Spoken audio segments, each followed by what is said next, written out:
I'm Allie. I came out after 20 years of marriage and I have 3 kids. I'm Melissa and I have 2 kids and I came out at 37 after an 11-year marriage.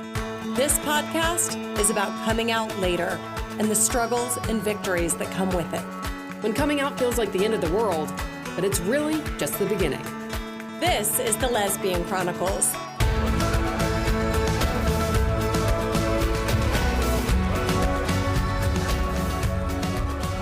Welcome to the Lesbian Chronicles. Thank you for having me. We're so excited to have you, Teddi. I've been scrolling through your Instagram to kind of get ready, and I have so many things that I'm curious about. I already know you, but you piqued my curiosity. Teddi is definitely an intriguing person. Yeah, I don't think you realize it though. I knew it the minute I met her. That's what makes you so cool. Yeah, I literally thought that when I met you. I think it might have been Second Friday or some event, but I thought, yeah, same thing. I have a million questions. Ask away. Although I have to admit, I have never actually been interviewed before, so be forewarned. Oh, very I'm pretty good. authentic.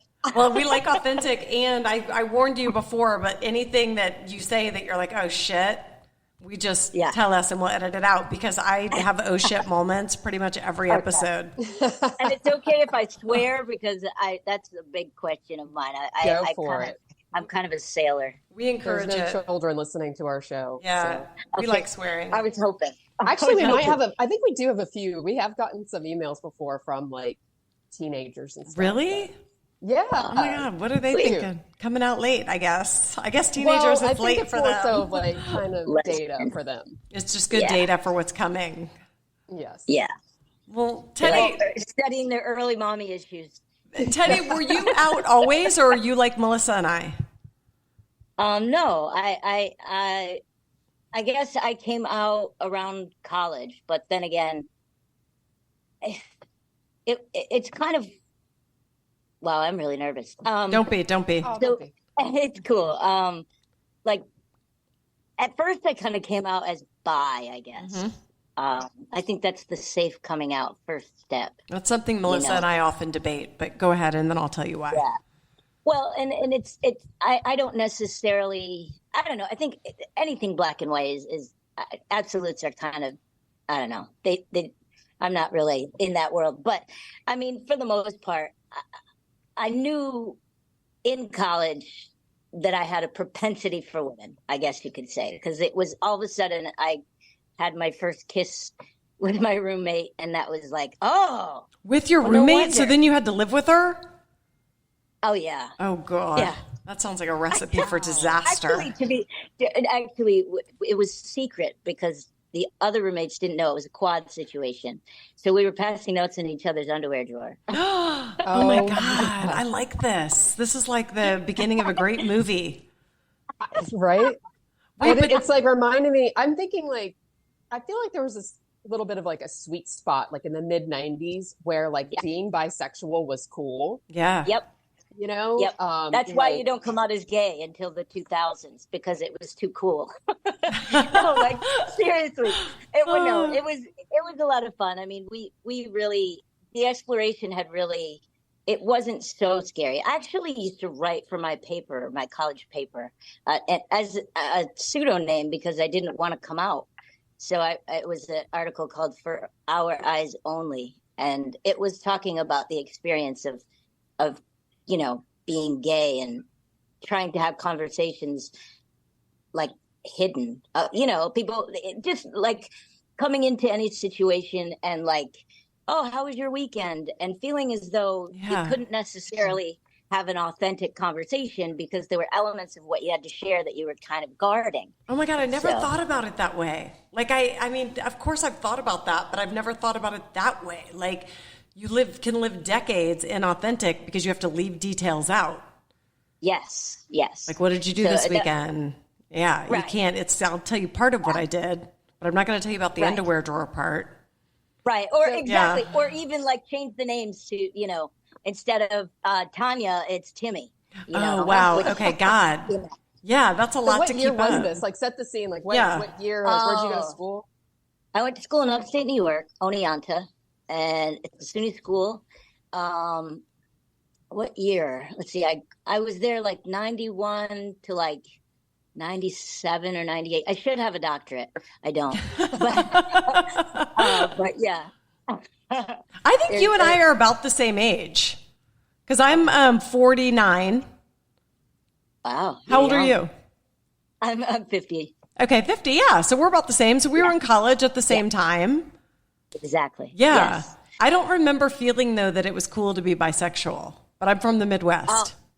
Well, I don't necessarily think it was cool, but it was starting to be visible. I mean, you were starting to see elements of gay in the world. Now, it was still kind of taboo, but you know how taboo kind of is. If you're in the taboo, you're in the cool kids half the time. So, I mean, it was kind of in that I would say that kind of realm. Although, I mean, that was right about when, alternative music was coming on the scene. That's kind of what I'm picturing is like Reality Bites. The movie Singles. Yes. Singles, exactly. like that kind of thing. Like Exactly. people were like in this exploration stage where it was kind of like taboo, but cool to be taboo. Exactly. But I feel like we shifted though. It's almost like, when Ellen came out, I think Ellen felt like it was safe and then she got shunned. And it's almost like we reverted a little bit. Well, I think that's just, I mean, in culture, that happens all the time, 3 steps forward, 4 steps back. I mean, I guess it's happening right now as we speak, too. So Yeah. And I think that's often with a lot of things. It's like, Roe v. Wade? Hello. Yeah, it's unbelievable. What? It's unbelievable. But you strike me, though, as you were probably always more experimental, open-minded. I was definitely not. I would that say way. More crazy. I wouldn't say like I was the one. You just don't dare me to do something. It was happening. More rebellious. Yeah, rebellious. I definitely. So what happened with the girl?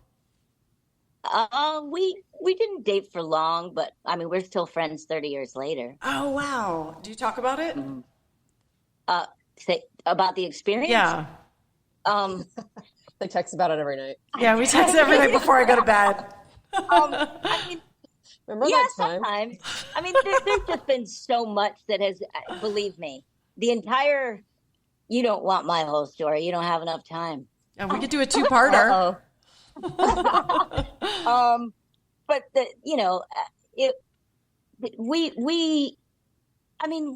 we developed a real friendship. She was a little more confused, I think, than I was. I mean, after I had my first kiss, I had a lot more clarity. I was like, oh, yes, I can still pretend I like men, but I know better. Yeah. And I think for her, I think she had a little more pulling going on because, I mean, she, throughout the years, dated a bunch of women after that and men, and then married a man, had kids, and then now she's left her husband and is with her fiance out in Denver. So we've heard that story before. Yeah. So I mean, it's but I knew she was gay before she did. So I mean, she should have asked. She should have just asked Teddi. She should have just asked. No, I think she knew as well. I think she kind of struggled with her own demons, and I think she sounds like how I was. I kind of knew, but it was like not important enough to me to let it, torpedo the dream of babies and normalcy that I had. So it was just like, it didn't, I knew in the back of my mind, but it's like, who cares? I'm still going to marry the Boy Scout and have the babies. Yeah. See, that's as soon as I had my first kiss, that was, well, I never actually had that thought, but like seriously, you never looked back, really. No, I really didn't. I did for the sake of appearing, like I had a few boyfriends after that, and every so often I would test it out and test the water and be like, well, maybe it's just the guys I've been with or my maturity level, and I would try again. But the reality of it was never going to stick. Yeah. Okay. And then how'd you end up here in Atlanta? My last internship took me here in 97. So I did an internship here then. And I just really loved Atlanta.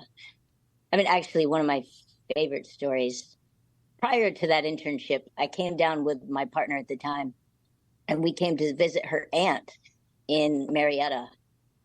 And I clearly remember her telling us, we were like, oh, we want to go explore Atlanta. We want to go. And she said, well, just be careful. Don't go to Piedmont Park. And we said, why? And she said, well, that's where all the gays are. So we knew exactly where to go. So we knew exactly where to go. So go to Piedmont Park. So we knew exactly. We had no idea how we were going to find our people until she said, beware of Piedmont Park. So but wait, she didn't realize you were there with someone you're with? I suspect that she might have had some idea, but she was a sassy. It sounds like it. She was really trying to give you a dig without giving you a dig. Yeah, that sounds like Helen. She was sassy as hell. That's Yeah, really funny. yeah. But she wasn't, but she was not. She never said anything, and I think later on we did come out, but at that time we weren't. So. Oh, that's so funny. Yeah, traveling together. Best friends, She said then we knew exactly where to go. That's hilarious. What was Atlanta like back then, like as far as like gay establishments and stuff? Because as we all know, like there's been a few that have closed around Atlanta lately. So. Oh, I know. I mean, I remember just driving up to the corner of Gay and Gay, where the bookstore used to be. Yeah. I loved it. I feel like there was gay, though. I was here I guess I was here the very late 90s, 99, 98, and my sister's room was here, right? Oh, it was much better then. Yeah, it was better. It was huge. The first one was behind Trader Joe's, like above the, above Après Diem. Yeah, and didn't they have, I don't remember. Actually, the vibe was a lot like Après Diem. Interesting. The first, yeah. And didn't they have like an out? I have this one memory. I only went one time, and I was engaged to my ex-husband. Like that's how long ago. And we were engaged, but back then I was a physical therapist, and the trainer from Emory, who was like worked in my practice, she was like, just come with us. It was like 80s night or something. She's like, just come. And I was like, kind of knew I was gay. So I was also like, okay, yeah, I'll come. But I sort of have this like vague memory that they had like live music and like, it would seem like in my memory, like a mass of people dancing. Could it have been that big of a venue?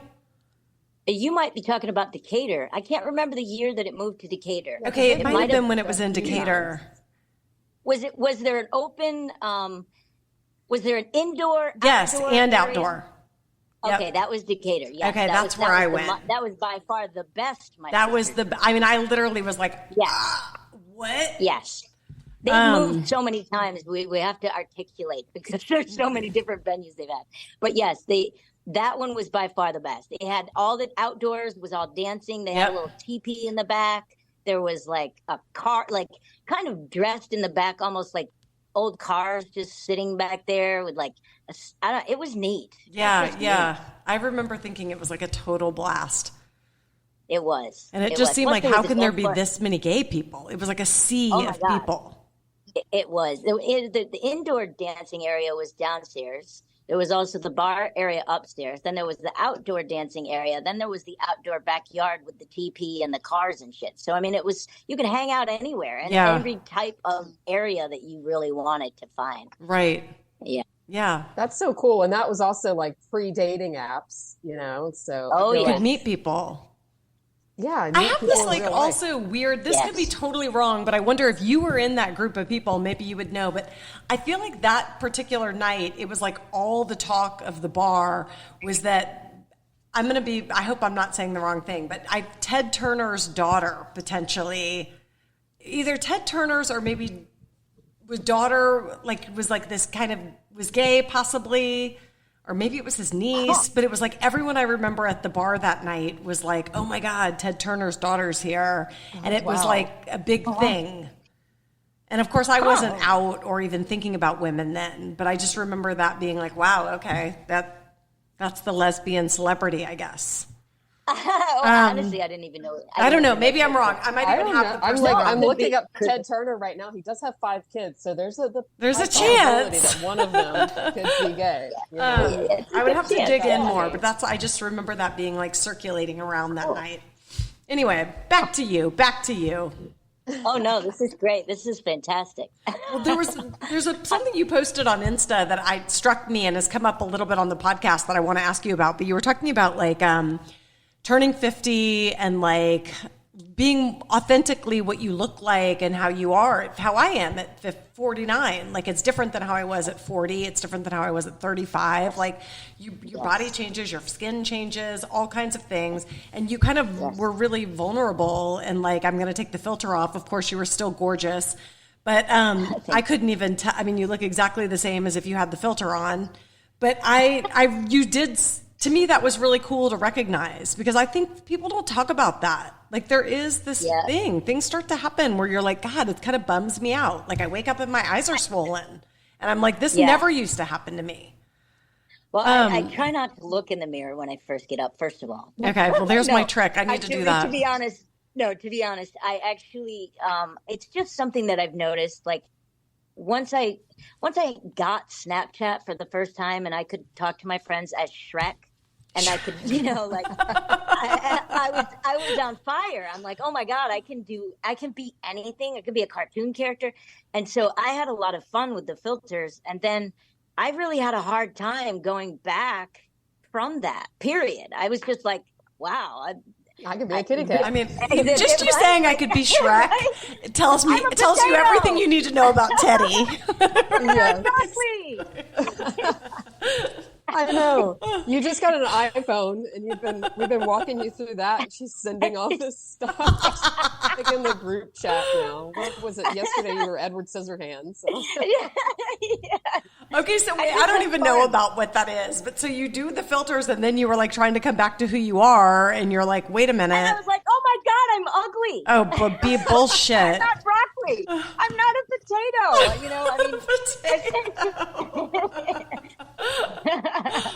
No, but like it was really hard for me to adjust to the different lighting, to the different shadowing, to the different skin tone, to the different. I was like, I don't want to be on regular without a filter anymore. So it was hard for. I still struggle with it. Looking at me right now, I'm like, oh my God, that's what I look like. I think you look great. You look great. You do look great. I relate though, like in business, I have to do a lot of Zoom meetings. And Zoom has filters that you can like add if you are tired or whatever. But Google Meets. Don't tell me that. Google Meets does not. And so a lot of our clients will use Google Meets and they'll like send me a meeting on Google and I have to do it on Google. And I'm always like, oh, Jesus Christ. Like, I'm like, what the hell? Like you look terrible on Google. It's different. Yeah. Like I feel like Zoom, like I don't have on any makeup right now. Yeah, you look great.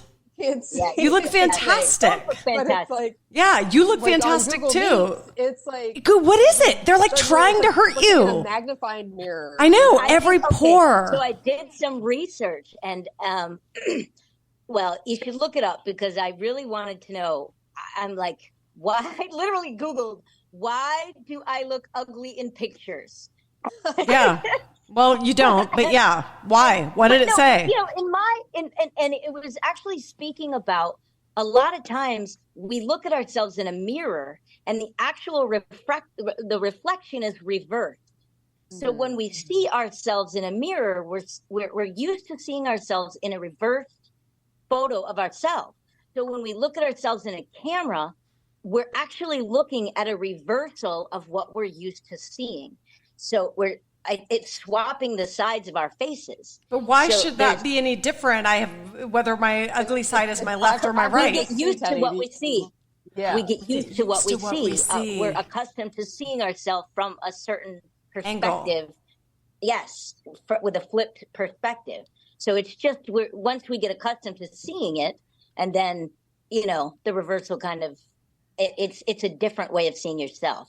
So that's the reason, what I found. Okay, I don't even know if it's true. I mean, I don't know if anything I find on the internet is true anymore. When you said that, though, about the not looking good in pictures, I always think it's like such an insult to people when you tell them how photogenic they are because... Oh, my God. Yeah, it's like if you're telling me I'm photogenic, that just means that I'm really ugly in real life, but I take a nice picture.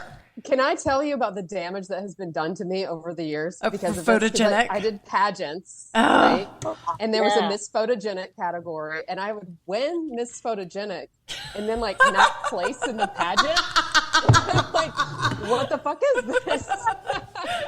They're shocked when they see the real am you. I not translating here? Right, that's true. It's like, what the hell? That's hilarious. You're beautiful in both. That would give me some problems as well. I'd be like, okay, I'm fine. I look great in like photo, but in real life. and like, wait a minute. Oh my God, that's hilarious. I don't place in the competition. But I'm the same way. Like, it's funny you're saying that. There's also like mirrors. I have like here at work, the mirror here at work in the bathroom, I look really pretty in, you guys. Like, there's something going on with the lighting. Great. It's so good. What is it? Like, every time I do that, I'm like, God, do I look this good? I can go straight to dinner. I don't even need to stop home. But then it's like, it's not real. I've half written a children's book called The Ugly Mirror for this reason. Yes. Like, there are different mirrors. I mean, I'm very specific. If you come to my shop, you most likely really enjoy all of the mirrors. They're nice mirrors. And now, what is it? Is it the lighting? What is it doing at my office? What have they done with this mirror? Everything. There are so many different elements. I mean, you've got to think about it. It's glass you're talking about. So it has to do probably with the consistency of the glass. And it probably has to do with the lighting on top of that. And then, of course, maybe, other elements. Maybe you, Allie. Well, like how you're feeling, how you feel that day. How you feel, because when you like, for instance, part of the reason I know people feel better here in this space is because the vibration of my shop is something I've cultivated. So that's something that you walk in and you just feel better because that's what is. How do you create a vibration? Like, talk to me about that. I want that. Well, it's consistency. I mean, I that's a really good question. Good lighting, good, like what I notice when I come in your shop is it's like, it feels whimsically artistic, where it's like there's just like something like you just want to like look, and it just whimsically artistic. Like you get inspired. Thank you. That's kind of, I think it's all of the elements. The only element, you have to appeal to all the senses. Auditory is a big one because people aren't necessarily paying attention to the auditory elements, but it is affecting how they're feeling. So my first step every day is picking the right music, because I have to kind of get in sync with, the flow of the rhythm. And so for me, that's always step one. Obviously cultivating fun art and fun color. I mean, that gives the eyes something to look at. I want people to come in and have a lot to look at, because I don't want the attention to be so singular. The attention of the broader perspective of anything, in my opinion, is better. When we focus in on things, a lot of times, like say, if we're looking at the mirror at ourselves and we're focusing on our nose, we're going to find something wrong with our nose. That's just the nature of who we are as humans. Is it like when you were decorating or getting the space ready, is there like a certain kind of mirror? Like, were you conscious about, we have to have this kind of mirror, we have to have this, or was it more just like something that looked pretty to you? I think it's really, it's kind of everything. Like, yes, I want to choose aesthetically pleasing framing. I also, I'm also consciously aware of mirrors that are not, have you ever looked in a bended mirror? Yeah. And how so like a lot of mirrors do tend to refract light differently depending on their consistency. So yes, there are ugly mirrors. Yeah. I'm conscious of that. So I don't choose ugly mirrors, of course, but I mean, it's ultimately I wanted to create a space that kind of brings the eye everywhere. So it isn't single focused, and we can talk about anything. We can be anywhere. We can have any kind of conversation. The universe is painted on the floor, which is absurd because it's supposed to be in the sky. And like the trees, where we're sitting in a tree, while I cut your hair. Like this is the whole concept is really to help people see that reality is absurd, and we can actually curate our own reality based on our own liking instead of based on all of these norms trending. Yeah, that's really interesting. I never thought about that. Like, are you alone? Like, it's your shop, it's your business. Are you alone? Mm-hmm. Like, if Melissa came in to have you do her hair, is it the two of you there, or are there often other people there? So it's been through many phases. The pandemic affected things quite a bit. Originally, when I opened, there were 3 of us, and that was about, it was November of 2019. So, it was more of a shop vibe at that time. And I was living in the West End. Then the pandemic happened, and I actually had to move in. So I had to move in upstairs, and I still had one barber that stuck around that worked periodically. He cut his schedule down. And then about last year, he moved to Chicago. So currently it is just myself. Because that will probably change. Right. But I feel like that's also kind of nice for people sometimes, because then it's just this quiet, serene, I don't know. Yes. Like there is a vibe there. Yes. You're right. Yes. And I dig it. I mean, I'm open to however it wants to flourish. Mm-hmm. I'm really, my main goal is to connect with people and to support people and to feel like, I can be a positive influence on the community and be positively influenced by it as well, Yeah. So, I mean, that's however it wants to grow, it can grow. I'm open to actually adding one more person, but I have one stipulation now, though. We have to be able to sing together because the whole fun, like that's part of what I do. Like I can be in the middle of cutting someone's hair and I'm singing, that's just, I love to sing. I don't know if I'm an excellent singer. You're an excellent singer. Let's be honest. Come on. I want somebody else to sing with, and that would be really fun to be able to cultivate a relationship with another barber, and we could have our own client relations as well as then all of a sudden we're all singing together. But if that doesn't happen, okay, fine, but that's what you're manifesting. Yeah, that's what I'm trying to manifest. I enjoy singing. It's fun. It brings joy. Yeah, I don't know if Melissa told you, but did you tell her, Melissa, about the Bobby McGee? Yeah. Yes. Big debate. I'm like, it is not her singing. I don't want to hurt your guys' feelings, but I'm like, I know this song very well. I know the artist very well. Teddy's not singing right now. Back. I said, I don't want to hurt you guys' feelings, but it's not Teddy singing. She's really good. And you made me question it. I literally was like, her mouth is good. She's good at it. She's obviously done it a lot of times. It's great.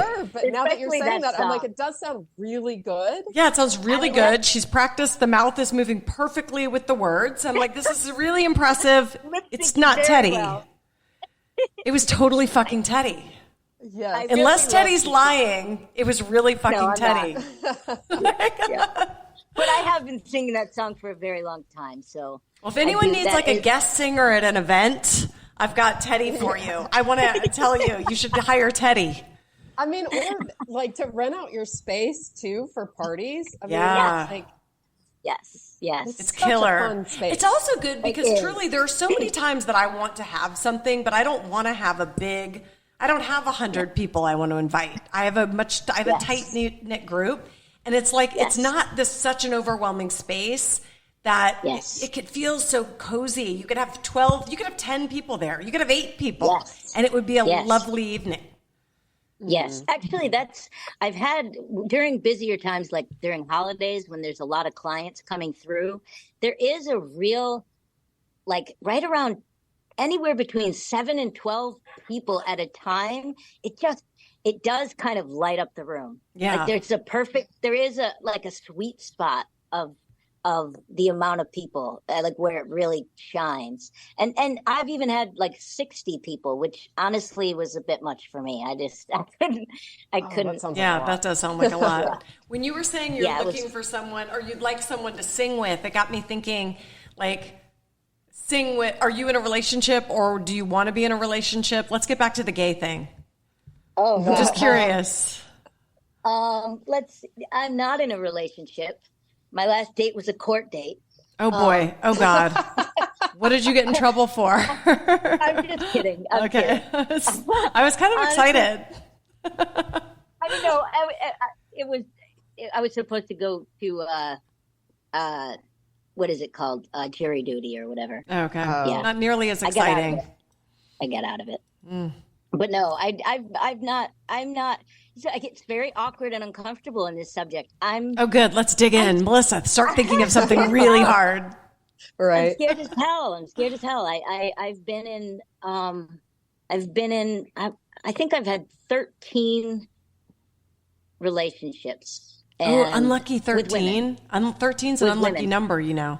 No, not for me. It's Okay. my lucky number. Okay. It is. Oh, It's okay. also my birth date. So Oh boy. Okay. yeah, but I think I'm finally actually ready, Okay. Talk about which that.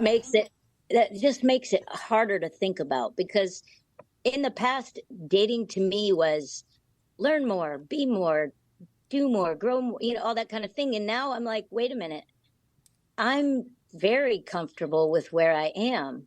I'm looking to share an experience now, and that's hard to find. Right. Like it's most people are still either trucking up the hill trying to learn and to become who they are, or are so set in their ways they're just never gonna, so it's this, I don't know, it's a balance. I guess I'm just afraid. I love women, and they scare the hell out of me. No, they are scary. Even They're after really all this scary. They are really Yes. scary. Yes. But 13, Yes. what, any in the 13 that you were like, this could be the one? Well, probably all of them, really, at one point, yeah. But I would say I definitely had one particular long-term relationship that How long? logistically, I guess it was 7 or 8 years. That's a long time. But realistically, we still saw each other every day for 19 years. So. Wow. Oh, wow. Yeah. Dang. Yeah. That's like my That's marriage. Yeah. Yeah. I mean, it was wonderful. Have you So lived? what's your opinion Go ahead. Yeah. on like being friends with exes? We've had that conversation, Yeah. I think, the past 2 episodes. How Yeah. do you feel about that? I mean, I think it's a personal choice. I mean, some of my exes I don't want to be friends with, and some of my exes I do. Because they hurt you? There's a danger element to one of my exes, and as much as I care for her, she's got some mental health Demons. issues, Okay. and as much, I mean, I have to love her from a distance. I can't be close with her. She's dangerous. So it's, I mean, those kinds of situations, of course, you don't want to be friends with somebody who's going to pull out a knife. Yeah, no, clearly. But yeah, but that was only one. All the rest of my exes, I guess I'm on decent terms with. I have one ex who won't talk to me, but yeah. I mean, same. Yeah. Right? Same. Oh, that's funny. I guess I do too. But I'm on I didn't date pretty that good much, terms but with- yeah. Yeah. I mean, I don't think there's been a whole lot of messiness. I mean, yes, especially younger, you make a lot of youthful choices that, you look back on and you think, oh God, why did I do that? But I think being friends with exes it depends on the relationship, if maturity, I mean, some people can continue to grow and see the humanity in the choices and situations that we've, had, and some cannot, and I mean, I know I can see the humanity in all of my exes. So I understand where they come from with all of their choices, whether to be friends or not. It doesn't mean it doesn't hurt if I don't get to be friends, right. Because for me, I'm a lover. I'm a cultivator. I want connection. I don't see any reason not to be able to talk to somebody. But then again, I'm not wrestling with anything about things, like generally I'll bring it right out to the surface. So like if, let's say I'm talking to an ex of mine and we're having trouble being friends, I'll say to that, okay, well, we obviously need a little more distance before we can be friends. And you just put a little more distance in and then eventually maybe try again. But like for the most part, I don't think it's difficult to be friends with anyone, whether I've been with them or not. Right. All my ex-boyfriends still reach out to me from high school, and they're trying to come down and visit me in Atlanta. I'm like, are you freaking kidding me? You are a cultivator. That is, you bring people together. I can see that about you. We talk a lot about like trauma, like what, everybody comes to their adulthood with things from their past, even the things that their parents did, even unknowingly, or even the way I'm raising my children now. I know in 20 years, they're going to be laughing, telling a story about how mom fucked them up in some way. Yes, I'm quite sure.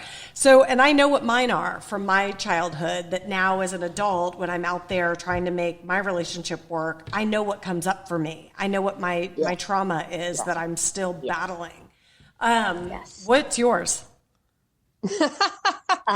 Sorry, that's like one way to ask the question. What's yours? I get it. I worked really hard on my people pleasing. That was a big area for me. Like being able to be authentic, even when I know that somebody else doesn't want to hear the authentic truth. That's something I work on daily. Because it's like it's almost like you're trying to be too nice because you don't want to hurt someone's feelings. I don't know if that's necessarily it. Maybe. I'm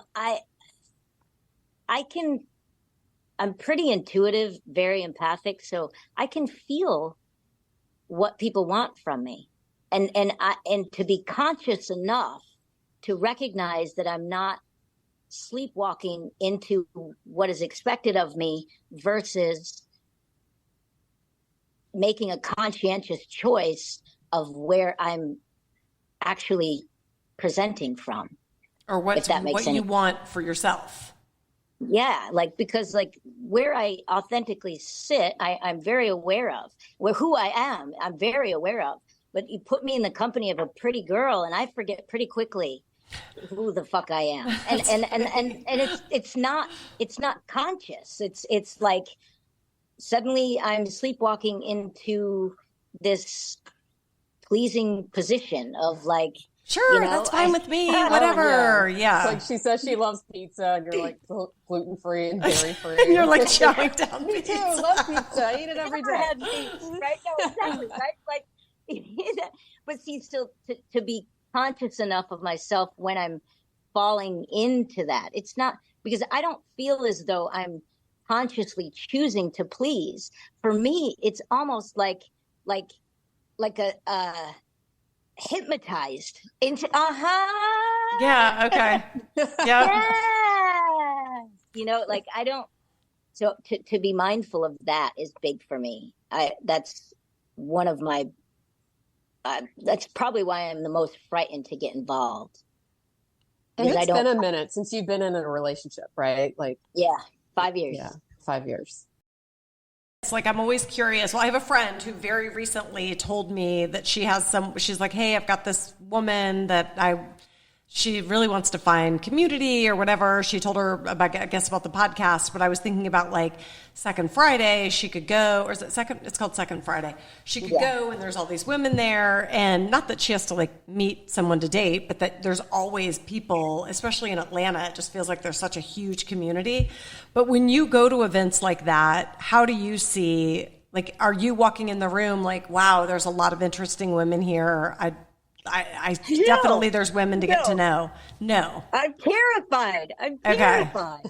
Okay. I mean, I see a group of women, and I mean, I will admit, I probably have a terrible game face. Like I probably like zone out or something. But like there's pretty girls everywhere. I'm literally there's birds dancing in my head. I have no concept. You want to go back to Edward Scissorhands?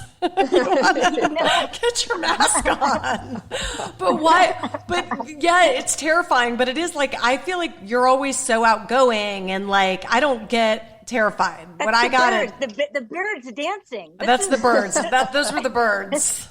But also I'll say too, though, like the fact that you have been single for 5 years, to me, I would think that that's like a massive benefit. Like that really shows, like if you get out there and you start, like you are dating someone, that you are free of those other relationships. You're not self-soothing, and, like, truly like ready. And you're good with being alone. You're not like running out to find the next person just to fulfill that space in you. So like to me, that sounds like a really like healthy quality to find in someone. Yeah, I mean, everything in moderation though, because I've also gotten to a place where I'm like, how the hell am I going to fit somebody in here?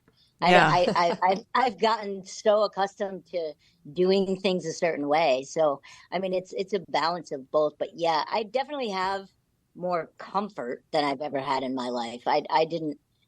It's a little easier to see myself than ever before, and I think that will contribute ultimately when the birds start dancing in my head.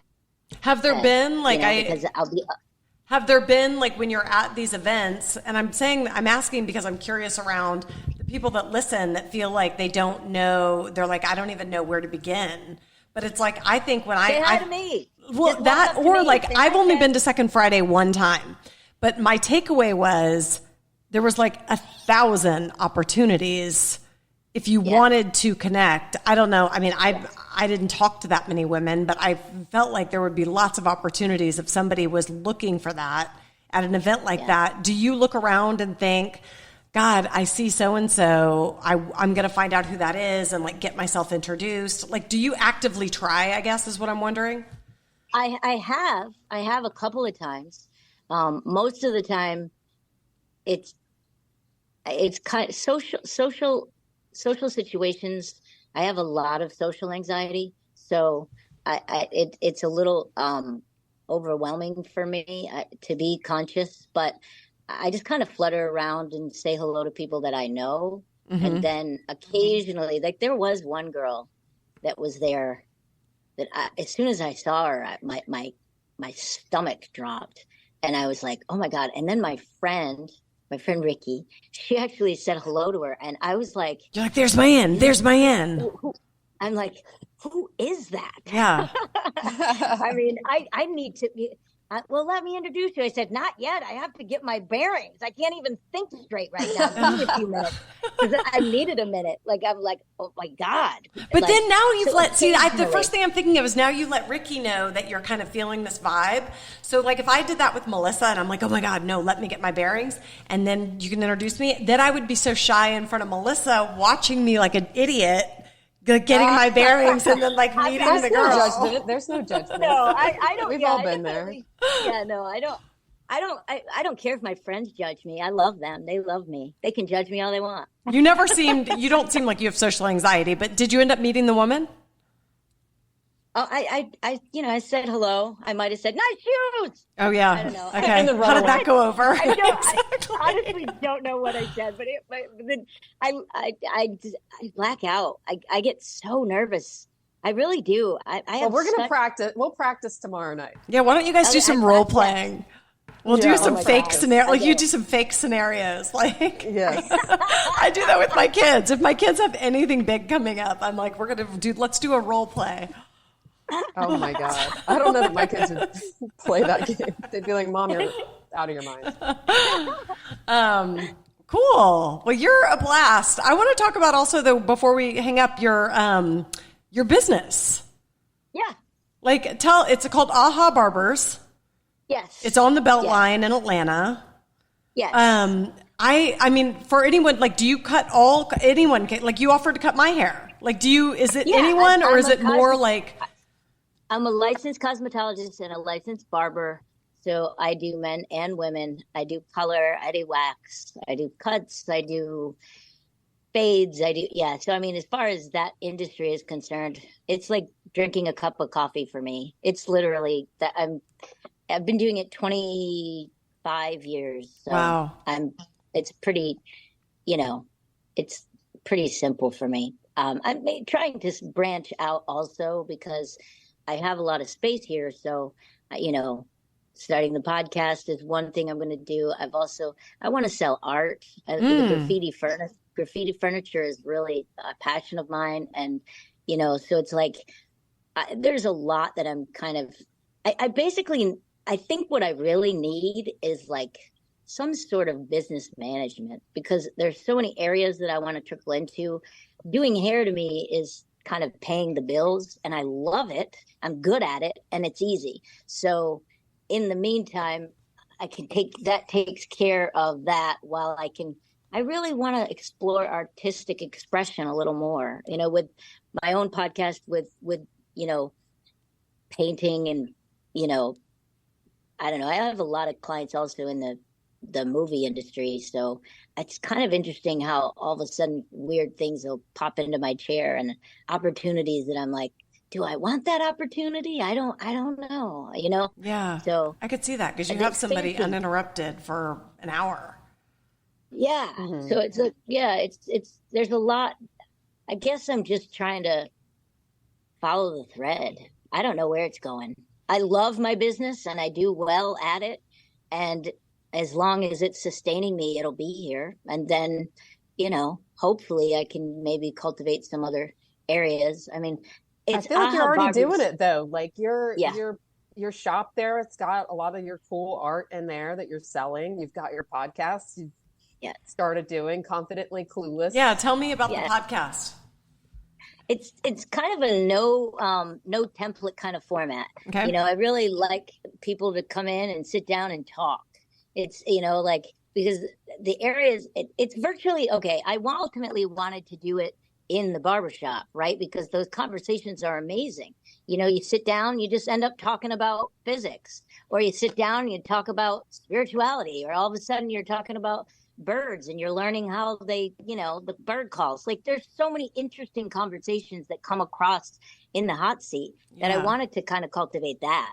Yeah. However, if I were to actually put a camera in the shop, there's music, there's clippers, there's noises, there's clients coming in and out. So it doesn't really support it that way. So I kind of wanted to take it out, even though it's still in the shop, it's not in the shop, so to speak. So, right. Okay. So Confidently Clueless, do you have guests that come on or do you just hit a topic? I do. You do. Okay. Yeah. Yeah, okay. I do. I did one solo podcast, but that was when I had a concussion. I don't think I'll do that again. Okay.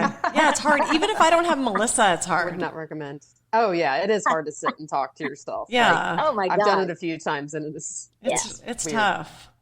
Yeah. But I have two friends, actually. I will say this. Two particular friends that I've only met. I've only just introduced them. And they are, like, I feel as though the three of us would be an awesome panel for the podcast, but I haven't really asked them yet. If I've invited them to come, and they're coming probably in a couple of weeks together to be on the podcast.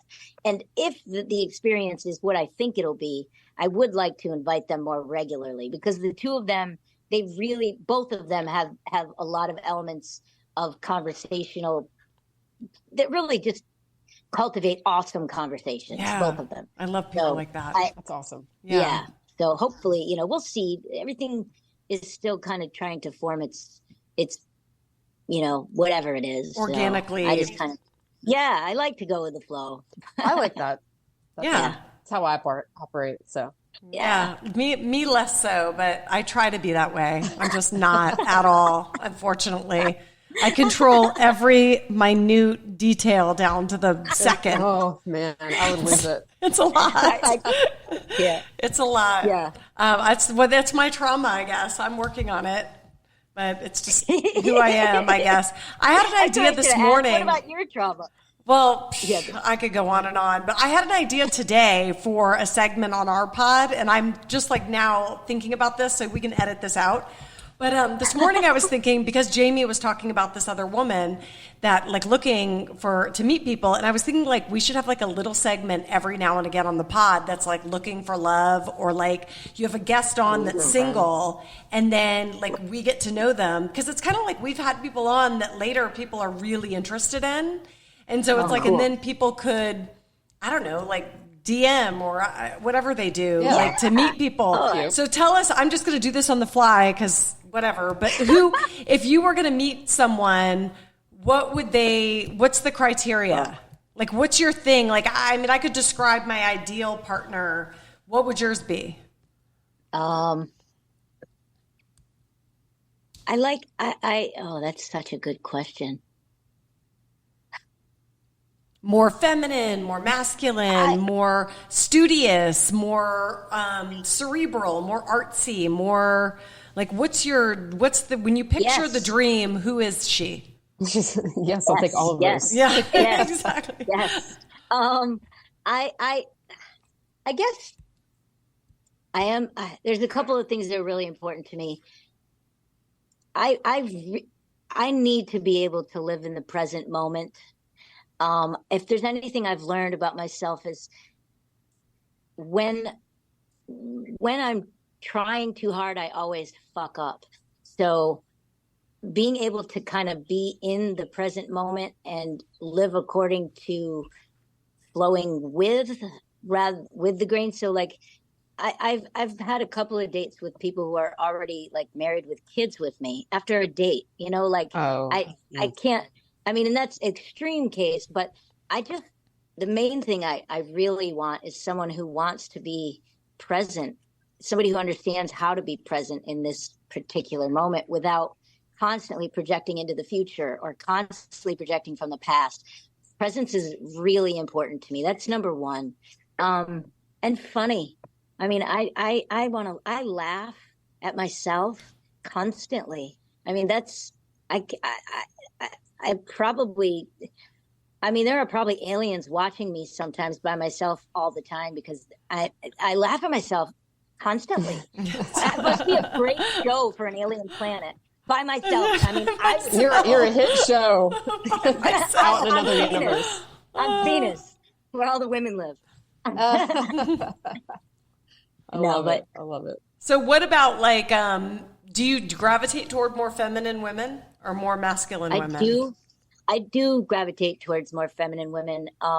However, I'm a proclaimed tweener, so I'm also comfortable with somebody else who's, a cusper. Yeah, like an I think you're androgynous to me, to somewhat. I would say the same about Melissa, maybe femme-leaning. Mm-hmm. I think I'm the same. Like I'm pretty feminine, but I'm also kind of somewhere in the middle. Yeah, I like being able to, first of all, in terms of roles, I'm doesn't really interest me. Like I really like organic flow. So like the more, somebody who can throw on a baseball hat and go hiking, or, a dress and heels, that to me is the most attractive quality that any human can have, even men. Yeah. I mean, realistically, I don't know. I love that, but I guess to that point, I like both. I like both. I mean, I've met more women who were extremely attractive and found myself attracted. I've also the other way, but I'd say right in the middle tends to be where I gravitate. I do gravitate towards somebody who can, can be my counterpart, because the reality of it is I've been somebody's boyfriend in a lesbian relationship, and I've been somebody's girlfriend in a lesbian relationship. Oh, that's so interesting. And I want to be able to be Teddi in my lesbian relationship, which is being your boyfriend and your girlfriend, because that's who I am. Right. And if somebody else can be a counterpart to that and not ask of me to play one or the other constantly, then I'm going to be happier. So, right. Damn, I never thought about that. Like that. Are you a boyfriend or a girlfriend, Melissa? Oof, I don't know. That's an interesting question. I think I'm a I girlfriend. feel like I'm in the middle. I feel sadly I'm a girlfriend. What's I feel like the the roles are pretty evenly divided with me right now. So. yeah. If you had to, I think this to everybody, it's different. Like, that's what I mean. Like, if I was extremely feminine, I probably would want more of a boyfriend. Yeah, I guess like surface level visually, Right. then I'm definitely the boyfriend. Like, yeah. that's for sure. Yeah, ours goes beyond that. It's more like, I don't know. There's just like leaves needed to be cleaned out of the gutters, and there was no question who was getting on the roof and getting the leaves out of the gutters. It was never going to be me. That would be me. Never have been me. It wasn't even. I'm calling someone to get it done. Yeah, that would have been me. Teddy, what's the last book you read and loved? I think that tells me a lot about somebody. The Alchemist. Oh, I but love I The often Alchemist. read. Yeah, I often read the Four Agreements over and over again because it's like my Bible. But The Okay. Alchemist was the last one I read as the new book. Okay, that kind of goes with your flow, which is like when you're on the right path, the universe rises to meet you. So it's like your things happen That's and you exactly. just let them do their thing and it works out. Yes. Yeah. Yeah. I'm a pretty spiritual person, so. Well, I like our new segment. The what do we call it? We're going to think of a really clever name, unless you make us edit this out. So I vouch for Ted. Like, you would be a killer catch. Yes. And so we're gonna. Can we use your name or like tag you? Oh yeah, absolutely. Okay. Tag away. Okay. Bring it. Awesome. I'm ready. I'm ready. I'm also terrified, but I'm ready. And if you need a haircut or a really creative, I don't even know what men get. Like, some of your stuff on there was like art on people's hair. Because Yeah. So go to Aha Barbers. It's in Atlanta near the Beltline. Google it and you can find out how to get there. Although I did get lost, Teddy, but we walked. It is a little hard to find. The problem with the Google directions kind of messes up. It tends to bring them to the other side of the building, Right. which is really messed up. I mean, it's a big building. It's the Sampson Street Lofts. So one side of it is over on Lady Bird, and then the other side of it is the Bicycle Barn. But sometimes, a lot of times Google would take you to the other wrong side. So, I mean, In all fairness, though, I'd had a lot to drink and it was dark out. So it could have been user error. It could have been user error on the way over to AHA. Very well could have been. Yeah, it's just so you know, the acronym AHA is it's an acronym for Ahead of Art. Oh, wow. Okay. I wondered about that. Yeah, that's really cool. It's also a double entendre because we have a lot of aha moments in here. So very cool. I love it. I love it too. Well, thank you so much Teddi. for coming on. When are you going to have Melissa and I on your podcast? Oh my God. 2 weeks, 3 weeks? Sign us up. Sign us up. Okay, that'd be fantastic. All right. Well, you're a blast. And if I was in town this weekend, I'd be joining you all at Second Friday, but I'm not. Yes. Next time. Next month. Well, okay. Yep. All right. Have fun, All right. y'all.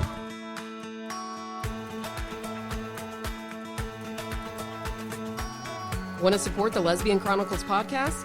Rate us and write a review on Apple Podcasts or Spotify. We love listener feedback. If you'd like to share your story, email us at melissaandallie@gmail.com. That's Melissa, MELISA, and Allie, ALLI, @gmail.com. Or follow us on Instagram at Lesbian Chronicles.